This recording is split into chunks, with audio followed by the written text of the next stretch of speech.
हर हर महादेव। किसी नगर में एक साहूकार रहता था जिसके घर में धन की कमी नहीं थी, लेकिन उसे संतान सुख प्राप्त नहीं हुआ था, जिस कारण वह बहुत परेशान रहता था। पुत्र प्राप्ति की इच्छा से वह हर सोमवार व्रत भी रखता था और पूरी श्रद्धा के साथ शिव मंदिर जाकर भगवान शिव और पार्वती जी की आराधना करता था। उसकी भक्ति भाव से माँ पार्वती प्रसन्न हो गई और भगवान शिव से उस साहूकार की मनोरथ पूर्ण करने का आग्रह करने लगी। पार्वती जी की इच्छा सुनकर भगवान शिव ने कहा, हे पार्वती, इस संसार में हर प्राणी को उसके कर्मों का फल मिलता है और उसके भाग्य में जो है उसे भोगना पड़ता है, लेकिन पार्वती जी ने साहूकार की भक्ति का मान रखने के लिए उनकी मनोकामना पूर्ण करने के लिए कहा। अंत माता के आग्रह करने को देखकर भगवान भोलेनाथ को उस व्यापारी को पुत्र प्राप्ति का वरदान देना पड़ा। वरदान देने के पश्चात भोलेनाथ माँ पार्वती से बोले, आपके आग्रह करने पर मैंने पुत्र प्राप्ति का वरदान तो दे दिया, परंतु इसका ये पुत्र 16 वर्ष से अधिक समय तक जीवित नहीं रहेगा। उसी रात भगवान शिव उस व्यापारी के स्वप्न में आए और उसे पुत्र प्राप्ति का वरदान दिया और उसके पुत्र के 16 वर्ष तक जीवित रहने की भी बात बताई। भगवान के वरदान से व्यापारी को खुशी तो हुई नहीं, लेकिन पुत्र की अल्प आयु की चिंता ने उस खुशी को नष्ट कर दिया। व्यापारी पहले की तरह सोमवार के दिन भगवान शिव का विधिवत व्रत करता रहा।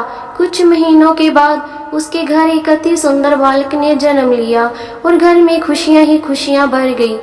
बहुत धूमधाम से पुत्र जन्म का समारोह मनाया गया, परंतु व्यापारी को पुत्र जन्म की अधिक खुशी नहीं हुई, क्योंकि उसे पुत्र की अल्पायु के रहस्य का पता था। जब पुत्र 12 वर्ष का हुआ तो व्यापारी ने उसे उसके मामा के साथ पढ़ने के लिए वाराणसी भेज दिया। लड़का अपने मामा के साथ शिक्षा प्राप्ति हेतु चल दिया। रास्ते में जहाँ भी मामा भांजा विश्राम हेतु रुकते, वहीं यज्ञ करते और ब्राह्मणों को भोजन कराते। लंबी यात्रा के बाद मामा भांजे के नगर में पहुँचे। उस दिन नगर के राजा की कन्या का विवाह था, जिस कारण पूरे नगर को सजाया गया। निश्चित समय पर बारात आ गई, लेकिन वर का पिता अपने बेटे के एक का आंख से काना होने के कारण बहुत चिंतित था। उसे भय था कि इस बात का पता चलने पर कहीं राजा विवाह से इनकार न कर दे, इससे उसकी बदनामी भी होगी। जब वर के पिता ने व्यापारी के पुत्र को देखा तो उसको एक विचार आया। उसने सोचा, क्यों ना इस लड़के को दूल्हा बनाकर राजकुमारी से विवाह करा दूं। विवाह के बाद उसको धन देकर विदा कर दूंगा और राजकुमारी को अपने नगर ले आऊंगा। वर के पिता ने लड़के के मामा से इस संबंध में बात की। मामा ने धन मिलने के लालच में बात स्वीकार कर ली। लड़के को दूल्हे का वस्त्र पहनाकर राजकुमारी से विवाह कर दिया गया। राजा ने बहुत सारा धन देकर राजकुमारी को विदा कर दिया। शादी के बाद लड़का जब राजकुमारी से साथ लौट रहा था तो वह सच नहीं छिपा सका। उसने राजकुमारी के ओढ़नी पर लिख दिया, राजकुमारी, तुम्हारा विवाह मेरे साथ हुआ था। मैं तो वाराणसी पढ़ने के लिए जा रहा हूँ। अब तुम्हें जिस नवयुवक की पत्नी बनना पड़ेगा वह कान्हा है। जब राजकुमारी ने अपनी ओढ़नी पर लिखा हुआ पढ़ा तो उसने काने लड़के के साथ जाने से इनकार कर दिया। राजा को जब ये सारी बातें पता लगी तो उसने राजकुमारी को महल में ही रख लिया। उधर लड़का अपना मामे के साथ वाराणसी पहुंच गया और गुरुकुल में पढ़ना शुरू कर दिया। जब उसकी आयु 16 वर्ष की हुई तो उसके यज्ञ किया। यज्ञ के समाप्ति पर ब्राह्मणों को भोजन कराया और खूब अन्न वस्त्र दान किए। रात को अपने शयन कक्ष में सो गया। शिव के वरदान के अनुसार शयन अवस्था में ही उसके प्राण पखेरु उड़ गए। सूर्योदय होने पर मामा मृत भांजे को देखकर रोने पीटने लगा और आसपास के लोग भी दुख प्रकट करने लगे।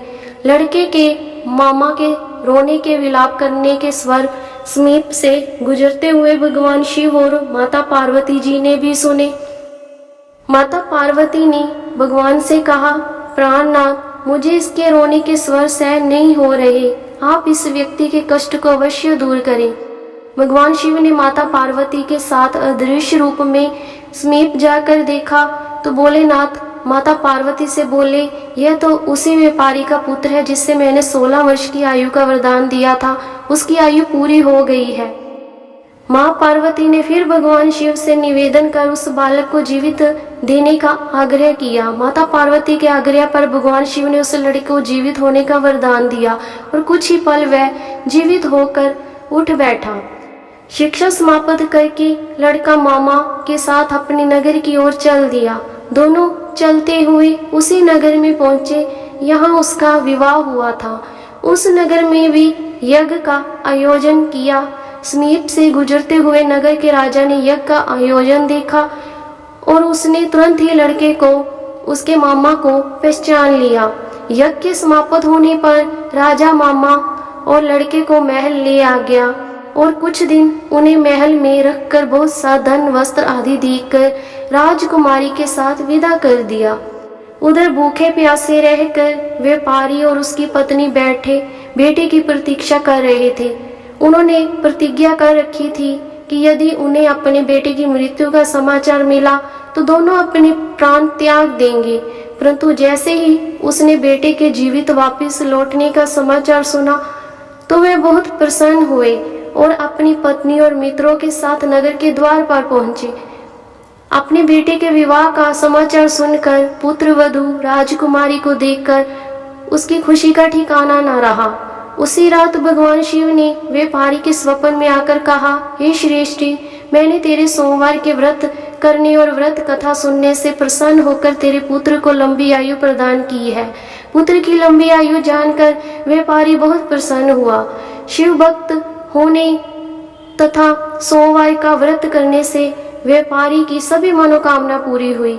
इसी प्रकार जो भक्त सोमवार का विधिवत व्रत करते हैं और व्रत कथा सुनते हैं उसकी सभी इच्छाएं पूरी होती हैं। हर हर महादेव।